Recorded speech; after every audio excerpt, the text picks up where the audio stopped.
Les espumes són un compost molt comú en el nostre dia a dia. Si no vols fer pudor i vols anar ben net, espuma i espuma a la dutxa. Si et vols fer un bon cappuccino, espuma.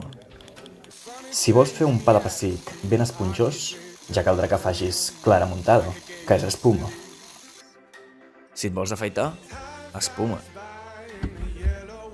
Si et vols fer unes birres amb els amics, espuma i més espuma.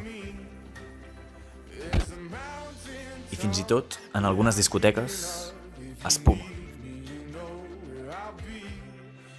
Però què són realment això de les escumes o espumes?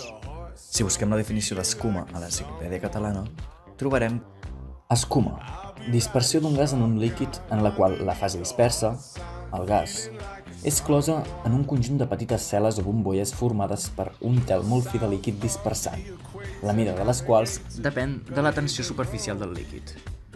Com podem veure en aquesta imatge, l'espuma està formada per petites bombolles de gas recobertes d'una pel·lícula de líquid, d'una capa de líquid.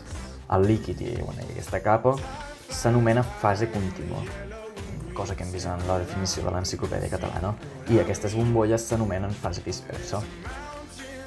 Doncs ara, havent parlat una mica de les espumes, doncs vaig a fer un petit experiment casero. El que vaig a fer va ser un cubato, una cosa que fan a moltes discoteques. I és un experiment relacionat amb les espumes i ara veurem el que passa. Primer hem de posar una miqueta de Baileys, que és un licor de whisky, molt amb llet, i després agafarem una Coca-Cola i la posarem al Baileys. I ens esperarem una mica i com veureu començarà a fer aquesta espuma. Si posem una mica més de Coca-Cola encara en farà més i si ens esperem una estoneta, d'aquí una estoneta tornarem i veurem quin és el resultat de la preparació.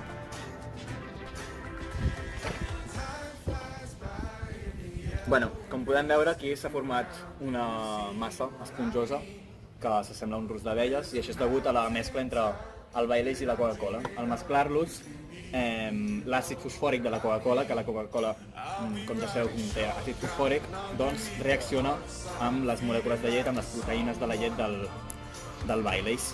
Això fa que es formi una espuma d'una consistència espessa com la que podem veure aquí mateix. Què ha passat aquí?